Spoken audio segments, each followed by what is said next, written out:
Olá, seja bem-vindo ao lançamento da série Brasil, A Última Cruzada. Você está prestes a conhecer uma história de sacrifício, virtude e coragem, que por muito tempo nos foi negada. Reunimos mais de 50 especialistas para produzir a maior série já feita sobre a história do Brasil. O que você está prestes a assistir é uma narrativa séria sobre a sua história. A Brasil Paralelo é uma organização 100% privada. Nosso objetivo é reverter as mazelas feitas na nossa cultura nos últimos anos. Não recebemos dinheiro público. A nossa independência é assegurada por milhares de pessoas que, ao travarem contato com o nosso trabalho, decidem se tornar membros e financiar essa transformação cultural. Ao se tornar membro da Brasil Paralelo, você vai ter acesso a uma plataforma com mais de 50 aulas exclusivas com especialistas que vão ampliar a sua visão de mundo. Um grupo fechado, onde vamos nos conhecer e planejar o futuro em conjunto. Você vai poder debater com outros membros sobre cada entrevista, participar de encontros presenciais e ter acesso aos bastidores de produção diariamente. Mas eu diria que o mais importante é que o seu financiamento torna possível que novas produções sejam feitas gratuitamente para que novos brasileiros tenham a chance de despertar as suas consciências. É a chance de fazer algo efetivo pelo nosso país. Durante o lançamento dessa série, você terá acesso ao preço promocional para tornar-se membro. Esse preço é por tempo limitado. Não perca tempo. Junte-se a nós. Fique agora com o primeiro capítulo da série Brasil, A Última Cruzada, e até breve.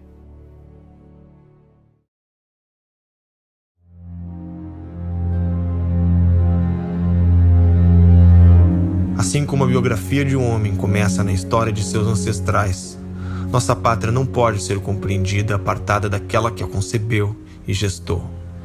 E a nossa identidade terá de ser buscada em acontecimentos enterrados por muitos anos, a milhares de quilômetros, no velho mundo e nas profundezas do oceano.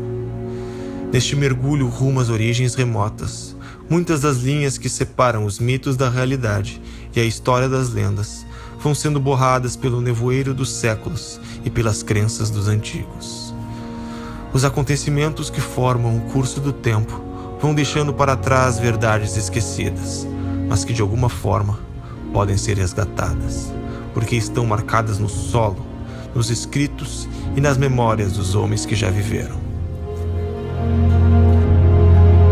Essa é a história que vamos contar, de um povo que ultrapassou os limites impostos pelos oceanos e disputou palmo a palmo contra o vento os rumos do seu próprio destino e que assim fez dele o caminho para um novo mundo.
De repente é como tudo se passa, como se nós tivéssemos esquecido que somos brasileiros.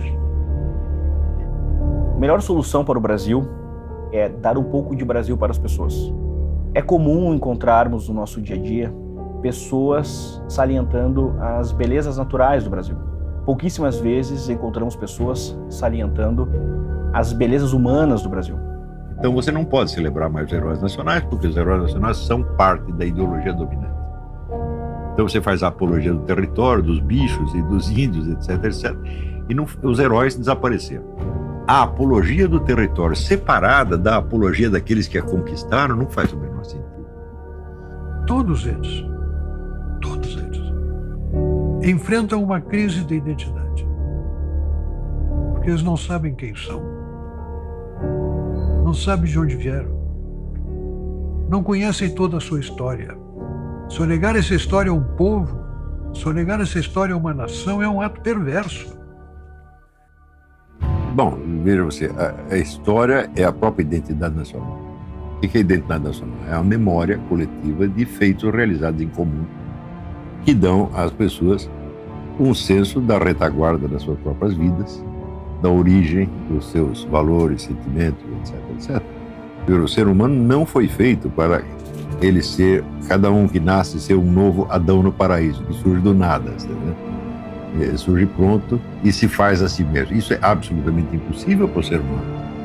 Você vê, de todas as espécies animais, aquela que mais depende do aporte da geração anterior é o ser humano. E quando você amplia a memória pela história, você se sente não mais um ser que nasceu, digamos, há 1 década, 2 décadas, 3 décadas atrás. Você se sente um ser ligado à humanidade. Você é um ser humano e você faz parte dessa história inteira. Você não faz só parte da tua história. Todos os instrumentos de que ele vai dispor para lutar pela sua vida, para fazer a sua vida, ele recebe do quê? Um negócio chamado cultura. Então, cultura é o conjunto dos bens intelectuais acumulados. Se isso não é passado para ele, ele não sabe onde está. Ele está perdido no espaço e no tempo. Na medida em que nós vamos aprendendo, ou seja, aprendendo a participar do mundo e herdando esses valores civilizacionais, a história está entre eles, né? Nós vamos desenvolvendo cada vez mais, inclusive, a nossa capacidade de afirmar aquilo que em nós é único.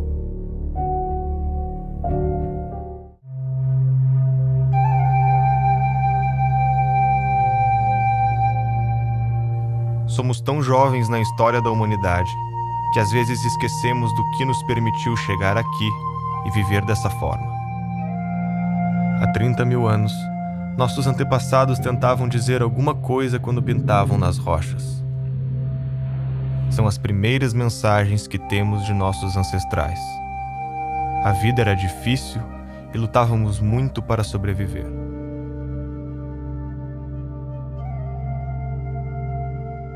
Os humanos não sabiam onde estavam. Imprevistos como animais selvagens e o frio faziam parte de um dia a dia incompreendido. O mundo era um lugar aberto e desconhecido, onde nossa chance de sobrevivência parecia baixa. Alguns de nós fizeram o que parecia impossível. Aprenderam a olhar para o futuro quando viam as estrelas, prevendo o clima e a migração dos animais. Graças a essa incrível descoberta, a humanidade teve uma oportunidade única: entender o ambiente à nossa volta. Começamos a plantar, domesticamos animais e estabelecemos um lar. Pela primeira vez na história, os humanos paravam de fugir e de passar fome. Tínhamos mais do que podíamos carregar. A escrita nascia para mudar a nossa história. Decidimos registrar ideias e acontecimentos. Era uma forma de transcender o medo da morte. Enviar ao futuro nossos pensamentos, nossas crenças e nossas experiências passou a ser possível. Foi quando começamos a herdar o conhecimento da humanidade. Isso tudo nos levou de caçadores a filósofos, de fugitivos a arquitetos. Criamos a ética para aperfeiçoar a convivência, as leis e o júri para aperfeiçoar a justiça, e constituir família passou a fazer parte da nossa tradição de levar a humanidade adiante. Quando vivemos o nosso dia a dia, aqui, no século XXI, desfrutamos desse legado. A filosofia grega, o direito romano, a moral judaico-cristã e a experiência acumulada de nossos ancestrais fazem parte de nós. Essa é a herança que chamamos de civilização ocidental. Se hoje os territórios estão divididos em países, com idiomas e regras estabelecidas, nem sempre foi assim. Neste longo caminho, cada povo colocou um pedaço da estrada que hoje trilhamos. A terra que hoje abriga Portugal era considerada o fim do mundo. A fronteira com um oceano desconhecido sempre foi atraída e cobiçada. Diversos povos viveram por lá até ver a ascensão do Império Romano e a entrada das tribos germânicas, dos suevos e visigodos. Os visigodos formaram cidades na Europa Ocidental e durante 3 séculos ocuparam grande parte da Península Ibérica, preservando e absorvendo a cultura de seus antepassados. Como essa cultura veio parar no Brasil? O que as guerras entre diferentes visões de mundo têm a ver com a nossa história? Para enxergar melhor o presente, precisamos voltar um pouco no tempo. No ano de 700, por volta de 700, surge a fé muçulmana. E ela já estava se ampliando em todo o Oriente Médio, norte da África. A fé muçulmana nasce em Meca, na Arábia Saudita, com Maomé, o pregador que afirmava ter recebido a revelação de ser um enviado de Deus. Nessa revelação, a sua missão seria resgatar ensinamentos que foram trazidos por profetas como Moisés, Abraão e Jesus, mas que ao longo do tempo teriam sido distorcidos. Foi juntando adeptos que, após a sua morte, compilaram seus ensinamentos no Alcorão, livro que embasa a fé islâmica e discorda das crenças judaicas e católicas. Também criaram a Jihad, a guerra de manter o islamismo pleno dentro de si e levá-lo ao maior número de pessoas possível. Dessa forma, buscaram alargar os horizontes do território islâmico, inicialmente tomando o Oriente Médio e o norte da África, para depois entrar na Europa Ocidental. A estratégia foi longa na duração e rápida na conquista. Os muçulmanos precisaram de menos de uma década para dominar a maior parte do território europeu. A invasão começou em 711 e 3 anos depois já habitavam a maior parte da Península Ibérica. O curioso é que essa ocupação foi incentivada pelos mesmos povos que habitavam a região. Os visigodos viviam envolvidos em disputas internas e, por causa dessa rivalidade, uma facção de visigodos pediu ajuda de um líder muçulmano do norte da África, que não só atendeu o pedido, como deu-se conta da riqueza do território e aproveitou para tomá-lo para si.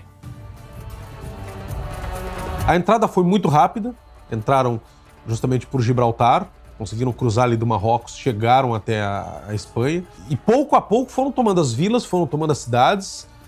Aos poucos a península foi sendo conquistada, se expandiu até a Lusitânia, se expandiu até onde hoje é Portugal.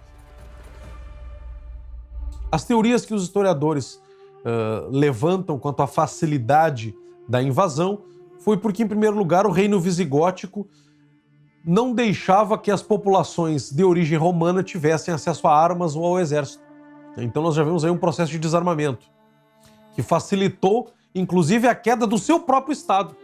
Os cristãos que escaparam fugiram para o alto das grandes montanhas no norte da Península Ibérica. Lá estabeleceram o chamado Reino das Astúrias e aclamaram Dom Pelágio como seu novo rei. Nessas Astúrias, então, se tornou um foco de resistência cristã. As Astúrias nunca conseguiram ser conquistadas e de lá o Dom Pelágio organizou a resistência ao invasor muçulmano. Os muçulmanos continuaram a conquista para o leste da Europa, até se depararem com um reino franco. Uma tropa de 50.000 soldados mouros cruzou a fronteira para atacá-los. Era a prenúncia do fim do Ocidente. Carlos Martel, comandante do exército franco, sabia ter nas mãos a história de uma civilização para defender, e praticamente nenhum soldado. Convenceu a igreja a financiar o treinamento de cavaleiros, estudou as formações dos antigos gregos para resistir pela disciplina e a aceitação de morrer pela causa. Passou um ano inteiro treinando bárbaros que nunca tinham sido soldados para enfrentar um exército maior e mais poderoso. No dia 10 de outubro de 732, milhares de soldados estavam na linha de frente de uma guerra santa. Foi na Batalha de Poitiers que Carlos Martel fez lembrar os antigos espartanos, na sua resistência e coragem, saindo vitorioso. Para a maior parte dos historiadores, essa era a última chance de resistência do Ocidente.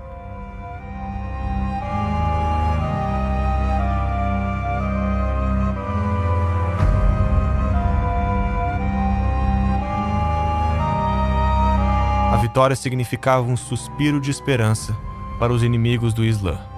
Com isso, as Astúrias começaram o processo de reconquista do território dominado pelos muçulmanos.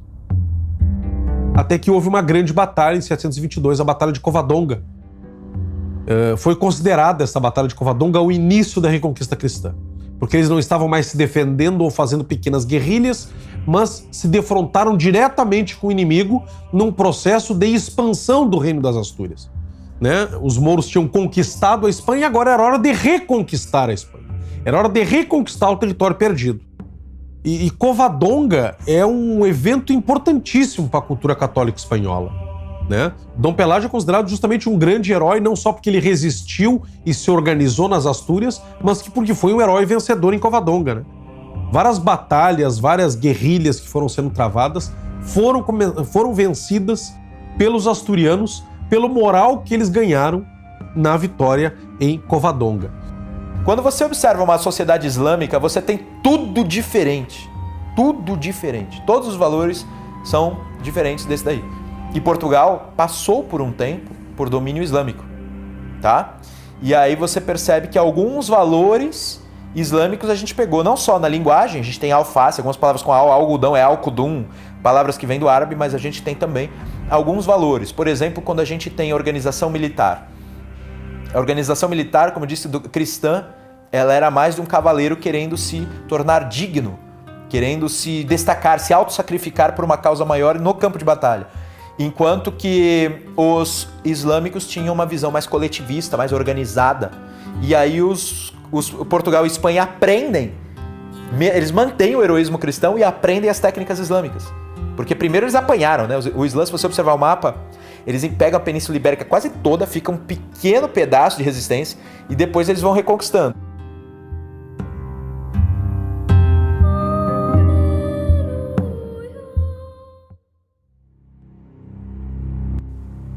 Passavam-se 4 séculos desde que os muçulmanos tinham tomado a cidade de Jerusalém, impedindo a peregrinação cristã de visitar o túmulo de Cristo. A vida ocidental nessa época parecia derrotada e sem esperanças. Em cada volta que dá à terra, a fé deixa de existir. O temor ao Senhor não mais prevalece entre os homens. A justiça desapareceu do mundo e a violência toma conta das nações. A mentira, a traição e a perfídia pairam sobre nós. A virtude não existe mais e hoje é algo sem valor. O mal reina em seu lugar. Se voltássemos no tempo, até o século XI, seria difícil acreditar em nossos olhos. A Europa parecia uma região amaldiçoada. Os governos centrais não eram organizados e as monarquias ainda engatinhavam repletas de grandes castelos que roubavam e guerreavam entre si. Uma terra devastada e sem leis.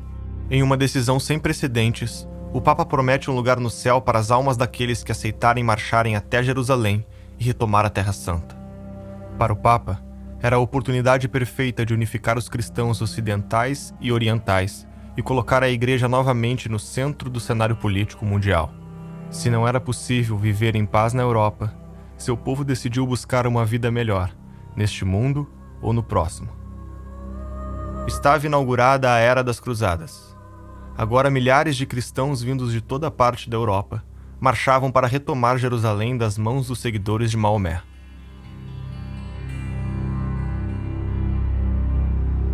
O que foram as cruzadas? Foram uma resposta parcial e tardia à maior agressão imperialista que a Europa já havia sofrido. Você vê que nem os romanos fizeram tanta devastação quanto os muçulmanos fizeram. Porque os romanos, pelo menos, quando Roma invadia um lugar, invadia um país, imediatamente transforma todo mundo em cidadão romano e você tinha todos os direitos. E o romano se adaptava às religiões locais. Ao contrário, você tem lá a sua religião local, uma divindade esquisita, o romano pegava, botava aquilo no panteão em Roma e falava, bom, essa aí mais uma religião está valendo. Quer dizer, quem inventou o multiculturalismo foram os romanos, né? E os muçulmanos, ao contrário. Onde eles invadiam, você tinha a opção. Você se converte ao Islã agora, você aceita a autoridade islâmica, ou tem 2 hipóteses. A primeira é você morrer, e a segunda é você virar um cidadão de segunda classe, que não pode praticar sua religião em público, não pode nem falar dela em público, você não pode exercer este posto, aquele posto, aquele posto, aquele posto. Tá certo? O que é que você ganha? Nós vamos tomar metade de impostos, e assim por diante. As cruzadas se iniciaram para resgatar a terra de Canaã, porque ela havia se tornado de uma fé hegemônica, que era na questão islâmica. As cruzadas foram um grande sucesso no início, conseguiram expulsar os exércitos sarracenos e libertar Israel, libertar Jerusalém. Com a Terra Santa reconquistada, surgiram massas de peregrinos marchando em busca da paz espiritual. Mas o caminho até Jerusalém era para poucos. Além de frequentes assaltos, haviam constantes ataques de exércitos muçulmanos ao longo do percurso. Todo peregrino cristão que quisesse ir para a terra de Canaã, Israel, tinha seu caminho impedido. Né? Começou a ser muito perigosa essa jornada. Sempre foi, mas ficou mais perigoso agora porque havia uma missão islâmica que começava a impedir a peregrinação. Né? Então você corria risco de vida real. Para proteger os cristãos nessa jornada, começaram a se formar diversas ordens militares para acompanhá-los na viagem. Um grupo de nobres da França se reuniu e formou uma ordem para proteger os peregrinos em sua caminhada. Essa ordem foi a Ordem dos Templários. A ordem seria reconhecida oficialmente pelo papado, ganhando isenções e privilégios, como o poder de se comunicar diretamente com o Papa. Ao ser admitido como cavaleiro, deviam jurar viver em castidade e pobreza, ser obediente ao mestre do templo e nunca recuar em campo de batalha. Conquistou grande popularidade e cresceu rapidamente, tanto em membros como em poder. Para defender as riquezas dos peregrinos durante as cruzadas, criou um mecanismo de depósito e saque, que tornou-se o embrião do sistema bancário. Eles eram religiosos e tinham um voto de não recuar no campo de batalha. Porque eles eram um terror dos mouros. A ordem poderia ajudar muito, esse novo exército está se formando, poderia ajudar muito na Constituição de Portugal. Então os templários, já no início do movimento templário, eles ajudaram em 2 pontos. Ajudaram a Portugal a expulsar os mouros e também a começar a defender as cruzadas. Em uma das incursões que os cristãos faziam nas terras tomadas por mouros, um pequeno exército comandado por Afonso Henriques foi surpreendido e encurralado pelos muçulmanos. O conflito era inevitável e a chance de sobrevivência quase inexistente. Segundo os historiadores, 10 vezes superiores aos portugueses. Segundo os documentos da época, foi neste momento que o comandante Afonso Henriques jura ter tido uma visão onde Cristo aparece e profetiza sua vitória, entregando a missão de espalhar a fé pelos 4 cantos do mundo. Afonso Henriques venceu a batalha e foi aclamado o primeiro rei de Portugal. Fato ou lenda, o milagre de Ourique marcou de tal forma o imaginário português que se tornou presente na bandeira de Portugal e no espírito aventureiro dos próximos séculos. Os portugueses consideram esse documento como sendo a certidão de batismo de Portugal. Aí nasceu Portugal. São as fronteiras mais antigas da Europa hoje em dia.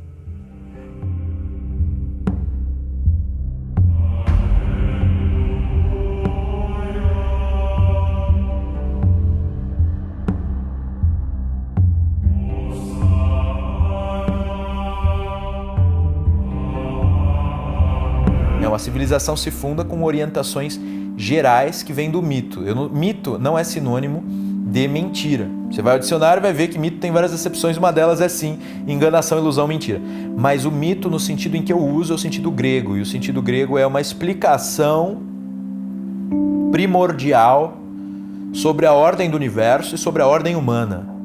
Então, por que primordial, né? Porque é uma explicação sem tempo, lá no passado, que você não sabe direito quando foi. Algumas coisas aconteceram e elas explicam como o universo surgiu, explicam como a vida humana se organizou e por quê, qual é o entrosamento dessas coisas. Sem mito não tem civilização. O que nós tivemos aqui é a figura do pai fundador. né? E essa característica se manteve presente desde a fundação de Portugal, desde Dom Afonso Henriques.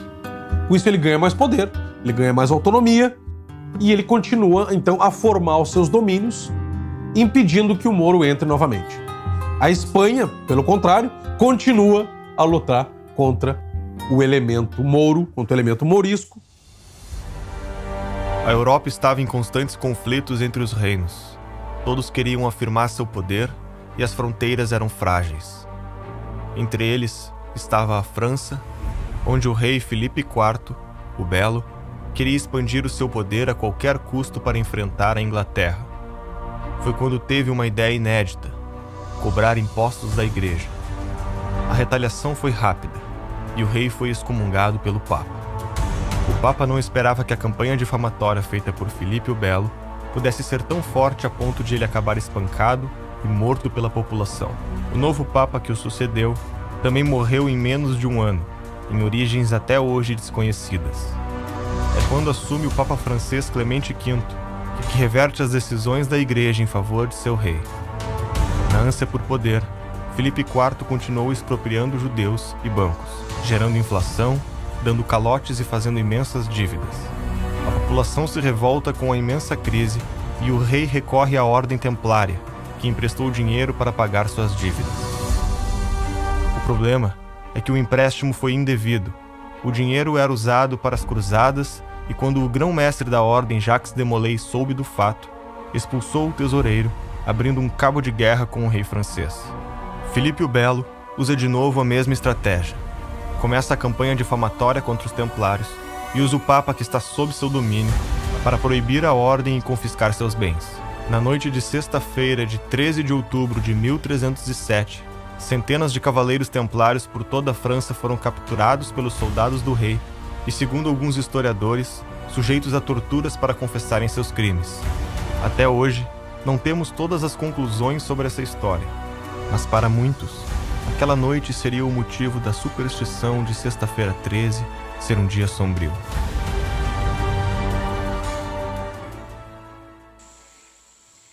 Então, esse é um problema muito ambíguo, porque os templários que inventaram, por exemplo, a letra de câmbio, né? O pessoal depositava dinheiro na Europa e retirava dinheiro quando chegava em Jerusalém, né? E eles roubaram um monte de dinheiro. Esta é que é a verdade. Mas, ao mesmo tempo, existe todo um legado heróico e místico dos templários. Foi um processo muito sangrento.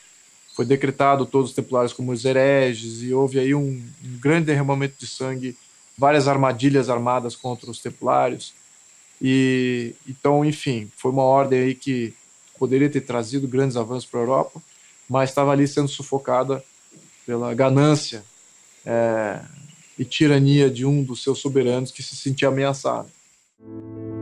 Após a prisão dos templários na França, o Papa Clemente V solicitou a Dom Dinis que fizesse o mesmo com os templários portugueses. O rei não atendeu o pedido do Papa. Um único país não atendeu essa bula de uma maneira contundente. Esse país foi Portugal. Portugal reconhece o valor da ordem e dá salvo-conduto e abrigo a essa ordem. Do legado de Dom Dinis, fundador da Universidade de Coimbra, talvez nenhum ato tenha sido mais impactante do que a hábil manobra política que entraria para a história. Quando foi extinta a Ordem dos Templários, infelizmente, o rei de Portugal pediu que, em Portugal, a ordem continuasse.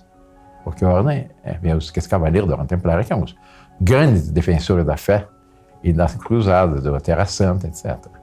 O rei de Portugal, Dom Dinis, ele se apressa em criar novas ordens e pedir ao Papa que transfira os bens dos templários para o seu governo, para, digamos assim, o governo destas ordens.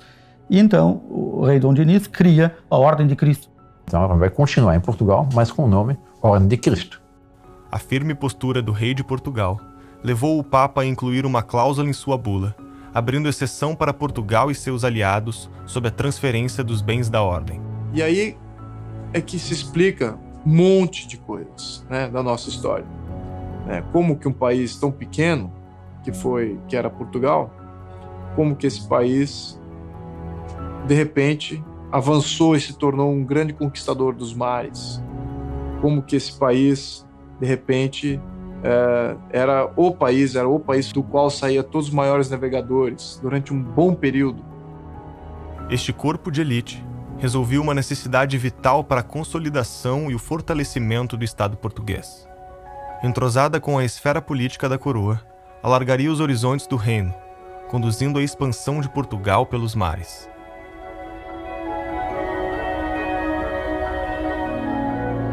A vida política em Portugal também não seria tranquila. Os herdeiros de Dom Afonso Henriques não perpetuariam o governo da dinastia Afonsina. Mais uma grande guerra eclodia na Europa entre a Inglaterra e a França, chamada de Guerra dos 100 Anos. Muitos reinos se dividiram, dependendo do lado que apoiavam. Em 1383, o último rei da dinastia Afonsina, Dom Fernando I, morreu sem deixar herdeiros. Acontece que este rei tentou invadir o reino de Castela 3 vezes durante a Guerra dos 100 Anos, perdendo em todas, e na última foi obrigado a casar com a princesa de Castela para estabelecer a paz. A ausência de descendentes reais lançou Portugal em uma séria crise monárquica. Uma eventual união entre os reinos podia ser desastrosa para a economia portuguesa. Castela ainda vivia sob uma economia feudalista, ao passo que os portugueses já apresentavam o desenvolvimento da burguesia que logo situaria a nação como a mais poderosa do mundo conhecido. O conflito só teve fim em uma guerra armada quando, em 1385, Dom João, o mestre de Avis, enfrentou tropas castelhanas na Batalha de Aljubarrota e foi proclamado o novo rei de Portugal.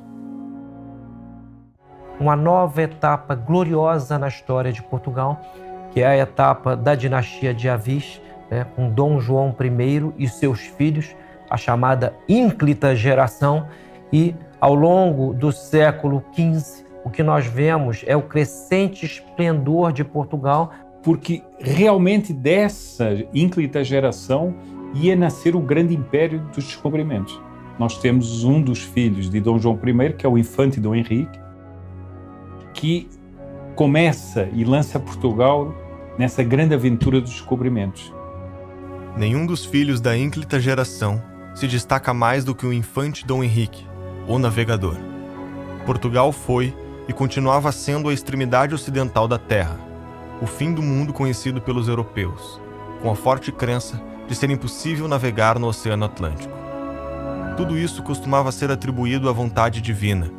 Parecia ser uma impiedade a mera audácia de se aventurar por aquelas águas.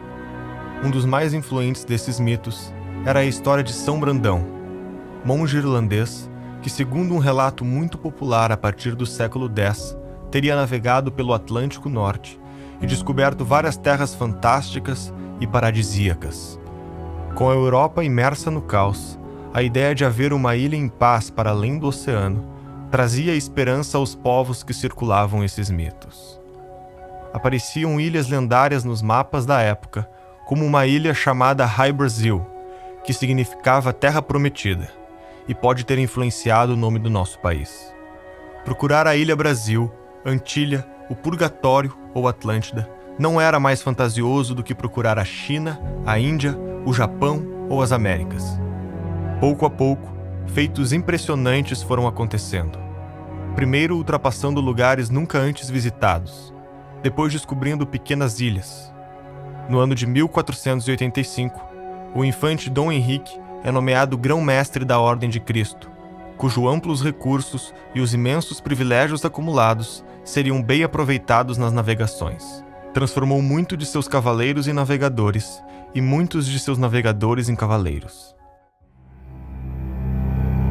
Nem tudo estava tranquilo na Europa enquanto as navegações progrediam.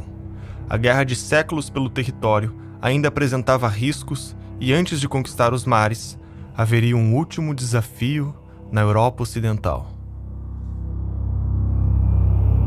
Já passavam 6 séculos desde que os cristãos começaram o processo de reconquistar o território europeu. Os muçulmanos foram recuando até se concentrarem no sul da Europa, na região de Granada. O Emirado de Granada se torna o último bastião muçulmano na Península Ibérica, e ele cai sob Isabel a Católica.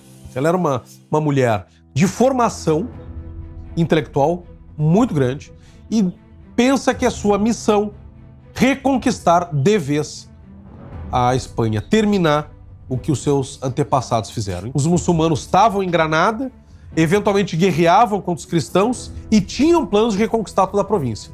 Eles estavam em contato com os turcos e com os marroquinos para haver uma grande invasão na Espanha para recomeçar a conquista. Isabel conhecia toda a história da Reconquista. Ela era muito culta, né? Nós já tínhamos falado sobre isso. Ela era muito culta. Então ela conhecia isso e ela tinha uma noção de estratégia. Ela sabia que se ela não tomasse o Emirado de Granada rapidamente, toda essa história de mais de 700 anos poderia ser colocada na lata do lixo. O que Isabel e Fernando entendem? Nós não podemos atacar sozinhos. E eles se lembram que nas cruzadas, que acabaram há pouco tempo, o Papa deu indulgências para os cristãos de outros países que entrassem nas cruzadas. Então eles conseguiram que o Papa Inocêncio VII promulgasse uma bula convocando todos os cristãos de outros países a se juntar na Reconquista e ganhariam indulgências da mesma forma que ganharam nas cruzadas. Com isso, nós vemos um acúmulo de tropas estrangeiras chegando na Espanha para ajudar os cristãos espanhóis. Ingleses, irlandeses, franceses e alemães se integram ao exército castelhano. Mais de 50 mil homens vindo de fora passam a integrar o exército castelhano de Fernando e de Isabel. Isabel se faz presente pessoalmente nos acampamentos militares e eles partem para novas conquistas até chegarem aos pés da cidade de Granada. Os cristãos, nesses 8 meses, não esmoreceram, eles continuaram convictos de que uma hora Granada iria cair. Os mouros também sabiam que ia cair. Eles continuavam lutando apenas por heroísmo. Queriam ser fiéis àquilo que eles acreditavam. Mas finalmente Granada se rendeu, os reis católicos, os príncipes, nobres, sacerdotes, os grandes capitães cristãos vestem-se de galas, se posicionam às portas da cidade, os tambores rufam, bombardeios de honra são feitos, a cruz é alçada na torre mais alta, junto com as bandeiras de Castela, e com isso acaba a Reconquista. Os chefes mouros, eles tentam inclusive beijar a mão de Fernando e de Isabel, reconhecendo a soberania deles. E Fernando não deixa. Eu sou um rei, você é um rei também. Ainda que inimigo, eu não quero a sua humilhação. Isso foi no dia 2 de janeiro de 1492, às 15 horas. Desde então, os sinos das igrejas de Granada fazem soar 3 toques exatamente às 15 horas até hoje, em honra desse acontecimento. Vejam qual é a data novamente, 2 de janeiro de 1492. 1492 foi o ano em que Cristóvão Colombo empreende a sua navegação para a descoberta da América.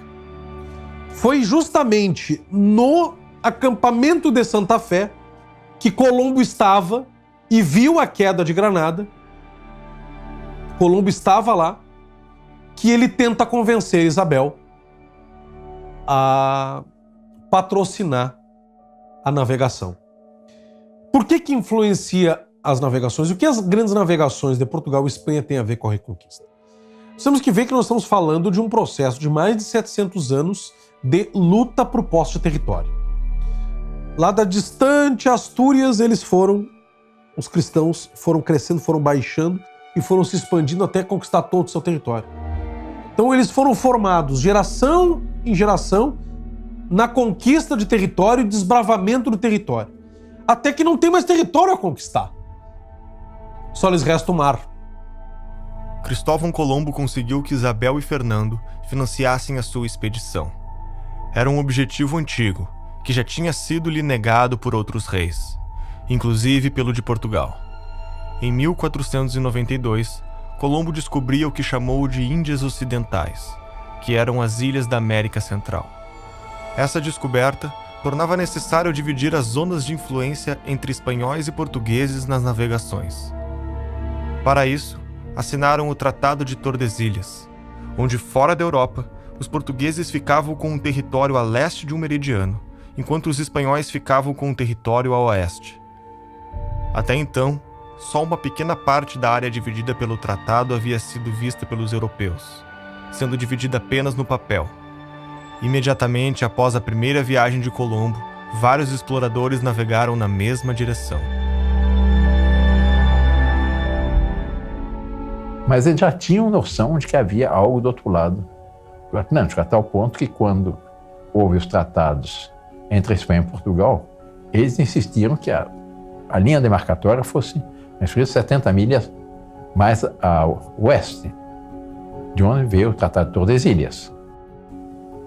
Mas eu não aceito, não concordo que se despreze o imenso valor que este país tem por ter nascido do esforço político e técnico de um povo, de um pequeno território, que foi a primeira nação organizada da Europa, localizado num canto da Península Ibérica, e que numa determinada época de sua trajetória dividiu o mundo em duas partes. Uma era dela e outra era da Espanha. Tinha poder, tinha cacife político para isso. E conseguiu isso através do empenho do seu povo. Povos que nunca antes tinham se visto estavam prestes a se encontrar. No ano de 1497, Portugal envia Vasco da Gama para encontrar uma rota até as Índias, contornando pela primeira vez a África. 3 meses após partir, a frota que comandava já estava navegando em águas até então desconhecidas para os europeus. Em Moçambique, tiveram que se passar por islâmicos e quase tiveram seus navios roubados, até que finalmente, 10 meses depois, a frota alcançou o destino indiano e estabeleceu a Rota do Cabo, deixando o caminho aberto para a Índia. Na hora de regressar, navegaram contra o vento, e trechos da viagem que duraram apenas 23 dias, agora demoravam 132. Metade da tripulação pereceu, e das embarcações e dos 148 navegadores que estavam lá, só 2 delas, totalizando 55 homens, voltaram para Portugal. Vasco da Gama chegou 1 mês depois de seus companheiros, tendo que sepultar o seu irmão mais velho no caminho. No seu regresso, foi recompensado como o homem que finalizou um plano que levou 80 anos para ser cumprido. Recebeu o título de Almirante-Mor dos Mares da Índia, e em 1499 espalhou-se a notícia de que os portugueses tinham chegado às verdadeiras Índias. A viagem era a mais longa até então realizada, superior a uma volta completa ao mundo pela linha do Equador, e seria eternizada na epopeia Os Lusíadas, escrita por Luís Vaz de Camões. Um feito inacreditável, que seria superado logo no ano seguinte. As grandes navegações, eu comparo as grandes navegações com a NASA, as viagens espaciais, o Cabo Canaveral, nos Estados Unidos do século XX. E eu não sei quais eram as aventuras mais arrojadas.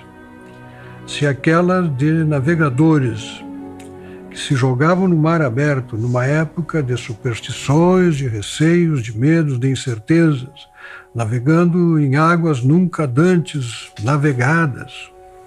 Essa saída desses homens, essa expansão marítima, ela tinha a característica, que é a característica fundamental, de heroísmo, empreendimento humano. Homens ficaram pelos caminhos, ao longo de toda a tradição marítima. Portugal teve o privilégio de ter nos mares o seu maior cemitério. Por isso é que o Fernando Pessoa tem uns versos em que ele diz: ó mar salgado, quanto do teu sal são lágrimas de Portugal. E depois, no final desses versos, ele diz: valeu a pena? Tudo vale a pena quando a alma não é pequena. Uma segunda grande armada portuguesa foi enviada para a Índia, desta vez com 13 navios, cerca de 1.500 homens e guiada por Pedro Álvares Cabral. Cabral era grão-mestre da Ordem de Cristo e um nobre de relacionamento fiel à coroa, descrito como culto, prudente e tolerante com os inimigos. No dia anterior da partida, a tripulação recebeu uma despedida pública que incluiu uma missa e comemorações com a presença do rei, da corte e de uma enorme multidão. Sua frota afastou-se bastante da costa africana, até desembarcar no que chamaram de Porto Seguro, no que achou tratar-se de uma ilha, que deu o nome de Vera Cruz. Cabral, tendo percebido que a nova terra estava a leste da linha de Tordesilhas, logo enviou um emissário a Portugal com a importante notícia. Alguns historiadores defendem que os portugueses já sabiam da existência da América do Sul. Por isso, o desvio da rota de Cabral e a insistência do rei Dom João II em mover para o oeste a linha de Tordesilhas.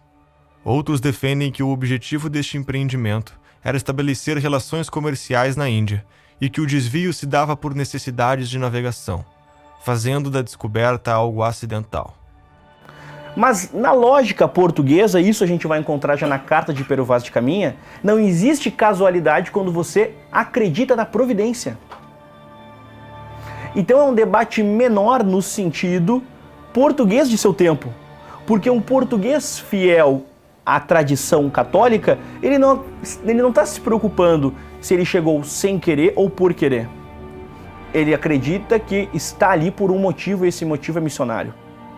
E esses elementos nós já encontramos na certidão de batismo, como muitas vezes é colocada assim, a Carta de Pero Vaz de Caminha.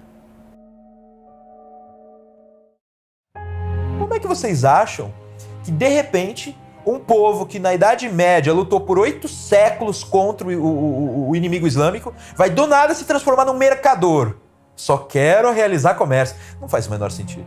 Essa história, assim como ela é contada, de que o português sai só para encontrar especiarias e para ter um melhor acesso a rotas comerciais, isso não se justifica de modo algum. É um desconhecimento completo de que era Portugal, né? De o que era o mundo medieval. O mundo medieval é um mundo de grandes guerreiros. Você não se lança num pequeno barco através de um oceano que você não conhece para encontrar um pau-brasa vermelhinho. Não é isso. É para encontrar a terra prometida. É para encontrar a terra abençoada. Isso é um fator motivador dos grandes descobrimentos, até mesmo hoje do espaço. Eu estou indo para o espaço para descobrir que em tal lua de tal isso aqui vai ter um ferrozinho. Você está indo para o espaço para descobrir vida. Vida além da sua vida própria. É isso que motiva. Não é coisas pequenas assim. Então, entender isso, entender bota um monte de molecada num barco e lança eles. Pra quê? Porque eu quero que ele pegue uma pedra lá, né, do outro lado do oceano. É isso? Não, eu quero que ele encontre o paraíso. Essa que era um fator motivador. Então, era a base da vontade, era o elan do negócio. Então não era coisa pequena, não é uma coisa frívola. Como se constrói. Não era nada disso. Claro, é mais difícil eu contar essa história para um número muito grande de pessoas. É muito mais complicado. O fato é que no dia 22 de abril de 1500, os portugueses atravessaram o Oceano Atlântico e chegaram no Brasil. Era o ápice da expansão marítima portuguesa. Portugal não era mais a extremidade do fim do mundo. E a história dos dois lugares nunca mais seria a mesma. A história merece ser contada. Pela sorte, pela providência, pela virtude ou por todas elas. Chegamos até aqui. Nossa trajetória tem nome. E cada vez que olhamos para trás, lembramos de cada personagem que construiu o palco de nossas vidas. Temos a oportunidade de escolher nossas referências, aprender com os nossos erros, elevar o nosso moral. Em algum lugar, sempre haverá o panteão daqueles que nos trouxeram até aqui. Lá estão as paixões, os méritos, os sacrifícios e todo o heroísmo da humanidade. Não foi fácil. A preservação desse lugar cabe a nós. Não podemos deixar que roubem os degraus da nossa civilização. E sempre que estivermos perdidos e sem saber para onde ir, eles estarão lá, de braços abertos, para nos contar tudo o que sacrificaram para dar um passo além do que parecia possível. não se trata apenas de não esquecermos de onde viemos. Se trata de não esquecermos para onde estamos indo.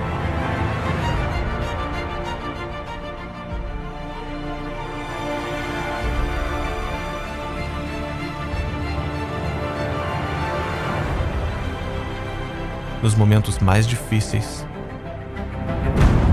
a história deve ser lembrada.